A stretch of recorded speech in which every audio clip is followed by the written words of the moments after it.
Hi, and welcome to the new terrain where we've mapped leadership in a changing world.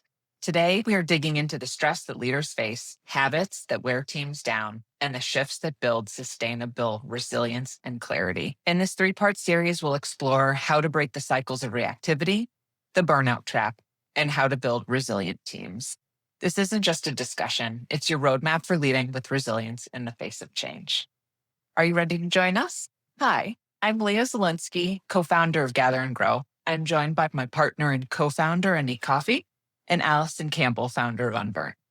In today's candid, high-impact conversation, we'll be pulling back the curtain of reactivity.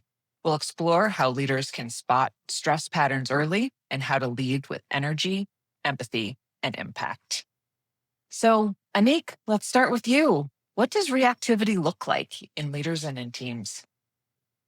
First of all, it looks like being human.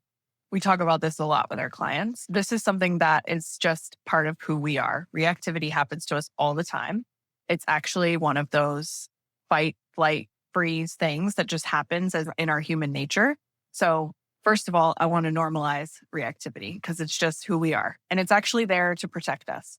But as leaders, especially when we have people that we're leading, it's really important that we're aware of it and we bring intentionality to our reactivity. For leaders that we speak to and what we know so far about today's stress and the landscape that we're all in, it shows up a lot as a constant sense of urgency. We hear a lot about that urgency, and that is like kind of a really lived example of what reactivity looked like. So jumping from one fire to the next without really pausing to see the bigger picture. And as a leader, it's really important that you're the one holding the big picture context. So if you're just firefighting, you're kind of missing that moment. And the way that this kind of expands into the team is that it becomes a mirror. Teams can kind of respond to this energy. Meetings become really tactical rather than strategic. People stop asking why, and they're only focusing on what's next. And that reactivity that a leader walks into the room with is contagious, and their teams can start to kind of mirror that reactivity. So it's really important that leaders are aware of the reactivity that they have because it's contagious. And I think one other thing that people speak to a lot, and Alison, you might build on this, but it's this reactivity in leadership can also sometimes look like survival mode.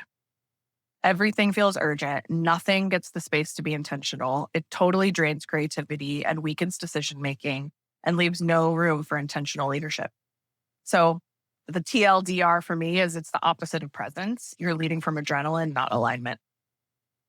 Allison, we've all been in that firefighter position. Why is it so easy to slip into that feeling that you just constantly need to be fighting fires? Yeah, I think there's a couple of things going on. I think for leaders, we're living through uncertain times. There is pressure to perform. There is competitive, aggressive targets that companies and leaders need to be hitting. And so it's very natural for that pressure to translate into urgency. And if there aren't great systems for reporting to be able to see the collective picture on how all of the work is laddering up, and that real-time feeling that the organization is moving in the right direction, it leads to a lot of urgent drops. It leads to kind of top-down, last-minute meetings on what's going on. We need a status update. It leads to, I'm hearing all the time now, a lot of pivots. This feeling like we're not on the right track. It's helpful to be nimble and we need to be flexible, but there's definitely lost ground when we're constantly pivoting and the teams are feeling like the ground is shifting underneath them, right? So I think that there's a lot of pressure though, and I have a lot of empathy for leaders trying to navigate these incredibly complex, challenging times with lots of uncertainty and disruption. And I think for people, for employees, whether you're leading a global organization or you're an individual contributor, oftentimes, and Anique, you hit this, it's a little bit easier to sort of check off the tactical, right? To focus on what do I have to do today? How am I surviving the week? And so unfortunately, what that means is some of the medium to long-term strategic goals get sidelined. And we find ourselves in that urgency sort of trap of what's right in front of us. Did we do it? Are we making progress? And we're not, unfortunately, able to lift and zoom out and see the bigger picture, which would help to feel comfortable that we're on the right path. And so I think it's a number of different components. I could probably expand on this for several more minutes. I'll leave it there for now, but I think I also want to normalize that this reactivity and the urgency to want to make sure that we're doing the right work, we're on the right track is also very human.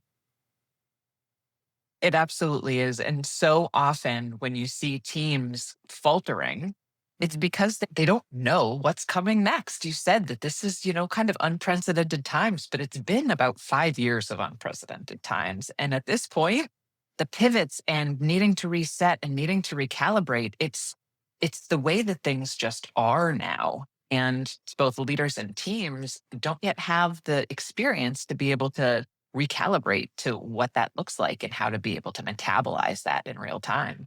So, Anique, we know that leaders are facing new things. We know that teams are really struggling to keep up with the momentum. What are some of the early flags that show us that maybe the culture has slipped in a little too far into that reactive place? I think the first one for me is assuming you have built up some self awareness and space to kind of notice and observe your behavior. You can hear it in your voice. Leaders can hear it in their voice. It becomes shorter, sharper, rushed. You're transmitting this sense of stress instead of clarity. So it starts with the leader, I think, and you can hear it in your voice. But another kind of clear red flag are some of the things you spoke about where it's small problems feel massive because you're already maxed out as a leader.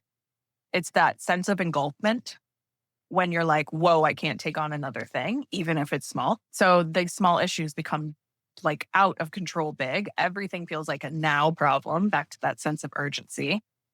And the quality of your leadership drops. You have a shorter fuse, rushed communication, constantly interrupting your own priorities to deal with whatever fires in front of you. And so, yeah, that self awareness of a leader of noticing those things, I think is super important. We think a lot about creativity. And that's one of the things that also is a red flag. When new ideas kind of stop surfacing, it's usually because people feel like there's no room beyond the next fire drill. So that idea that teams might hesitate to bring new ideas because there's a sense of no space, they're only firefighting. And it's again like what we talked about before, that's like the focusing on the now means there's no space for the bigger picture. And so leaders need to bring that. They need to create that sense of intentionality and spaciousness, and rather than just I'll save this for later, we don't have time for it now. So yeah, I think the big headline of this is you can feel it in your body. That's the biggest red flag as a leader. You can notice it in the way that you show up, the way you hold a room, the way it feels in your body. Yeah. And I think when you look at your team too, even if you don't have the self awareness to be able to evaluate your own, how you're showing up, when you start to realize that maybe your team might be doing some of that quiet quitting, or you realize that their frustrations, or you realize that person who always raised their hand, maybe they're hiding. Those are the kind of things that also can show us that, things aren't where they need to be. But it's not all bad. We all learn, we all continue to evolve our way of working. Allison, what shifts can leaders make in order to move from that reactivity to bring more presence and to be able to recalibrate their team in the moment? Yeah, I think it's such a great question, and it's a big question, right? Because I think it's certainly a practice, and for leaders, I think it's important to kind of figure out what's going to work for you, because it is high pressure, high stakes. And so, the first thing I would say is build in some pauses into your work week, into your work day. I know that seems so counterintuitive that, we're all back to back, we've got so much going on, but we have to give ourselves space, because when we are in that state of reactivity, we are not making the best decisions. We're context switching. We're flying from meeting to meeting. And unfortunately, we are reacting. We're not accessing that prefrontal cortex where we can, make better decisions and help our team kind of navigate the uncertainty that many of us are feeling.